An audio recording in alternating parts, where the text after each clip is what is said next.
안녕하세요. 공병호TV의 공병호입니다. 한진해운의 법정관리 임박 소식을 들으면서 저는 오늘 공병호TV에서는 사업가의 의사결정, 사업가가 특정 시점에 어떤 선택을 내리는 것이 좋은 것인가 라는 점에 대해서 한번 생각을 해보는 시간을 갖도록 하겠습니다.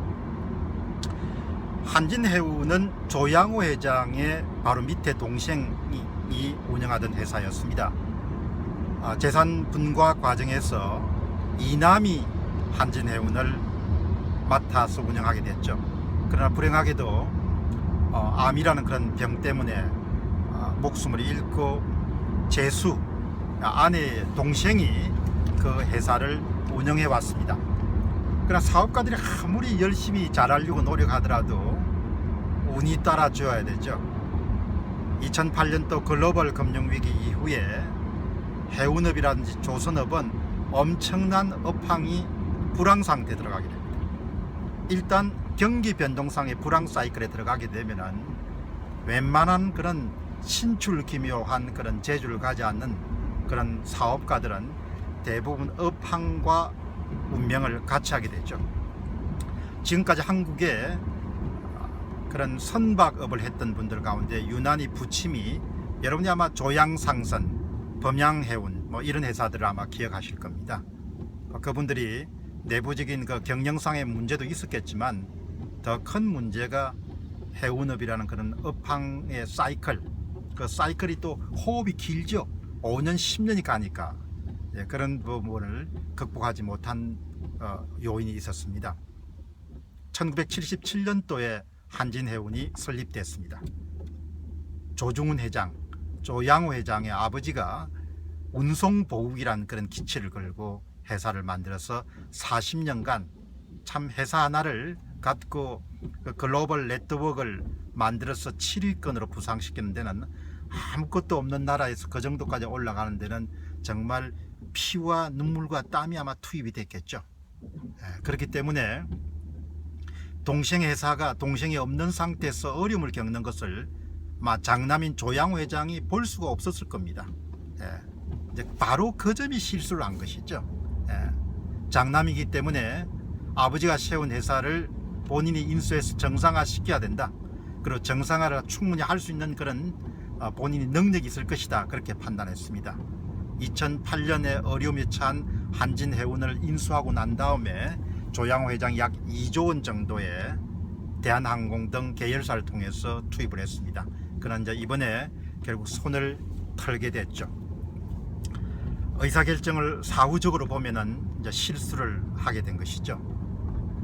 제가 이번 사건을 보면서 한 30년 전에 제가 연구소에 근무할 때 경제단체에서 오랫동안 일을 해왔던 한 원로가 하신 말씀이, 다른 것은 다 날아갔는데 그분이 하신 말씀 가운데 이런 대목이 지금도 머리에 박혀 있습니다.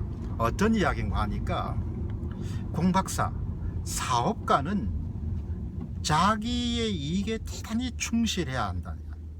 근데 자기가 재계 많은 분들을 보면서 나라의 이익이나 이런 부분을 좀 깊게 생각했던 사람들은 대부분 망하더라는 거죠. 그러면서 아까운 그런 기업가 사례로 천우사란 회사를 운영했던 전택보시라는 예를 들면서 어떻게 된 건지 나라라는 점을 좀 더 깊게 생각하는 분들은 대부분 다 회사가 안 좋게 결과가 나오더라. 이 이야기를 한 30년 전에 들었던 이야기인데 지금도 똑똑히 기억하고 있습니다. 어떻든 조양호 회장이 사후적으로 볼 때 동생의 재수가 어려움에 당하든 말든 간에 그냥 내버려 두었으면 그 당시에 법정 관리에 들어가게 됐을 것이고, 그 이후에 조양호 회장이 손을 벌렸으면 1조 원, 2조 원 가지고 완벽하게 자기 회사를 만들 수 있었겠죠. 채권단은 엄청난 손실을 아마 입었을 겁니다. 그러니까 참 이 사업가들이 그 순간의 판단을 어떻게 내리냐가 그렇게 중요한 것이죠. 그러나 우리가 인간이기 때문에, 우리가 하나님이 아니죠. 그 상황에서 재수가 어렵게 이끄는 회사가 어려워졌으니까 내가 그걸 구해야 되지 않겠느냐, 그런 인간적 정리가 잘못됐다고는 그렇게 할 수는 없죠.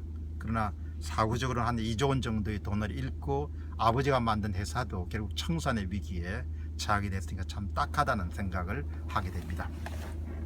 어쨌든 제가 여기서 말씀드리고 싶은 것은 이 방송을 들으신 분들도 큰 사업을 하든 하지 않든 회사 생활 하시든 간에 우리가 인생의 모든 순간에 어떤 의사결정을 내리기 때문에 정말 그 의사결정을 내릴 때 참 신중해야 된다는 점을 한번 말씀을 드리고 싶고, 또 여기에서 부가적으로 한번 언급하고 싶은 것은 사업가들은 사적 이익에 대단히 충실하게 사업을 운영해야 되지만 공적인 이익을 다루는 그런 관공서라든지 또 어떤 단체의 그런 장을 맡고 계시는 분들은 의사결정을 내릴 때 내 죄임 중에 내가 치료해야 될 그런 책임이라든지 비용도 물론 인간이기 때문에 고려해야 되지만, 공적인 단체에 계신 분들은 그 외에 중장기적으로 산업이라든지 또 나라라든지 이런 부분에 대해 미칠 수 있는 그런 빛과 그림자를 좀 더 엄밀하게 따지는 것이 사업가들의 의사결정과 공적인 단체를 맡고 있는 사람의 의사결정이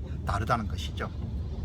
아마 이번 결정을 내린 채권단들은 그 각각의 은행이라든지 각각의 단체의 사적 이익에 대단히 충실한 의사결정을 내렸을 겁니다.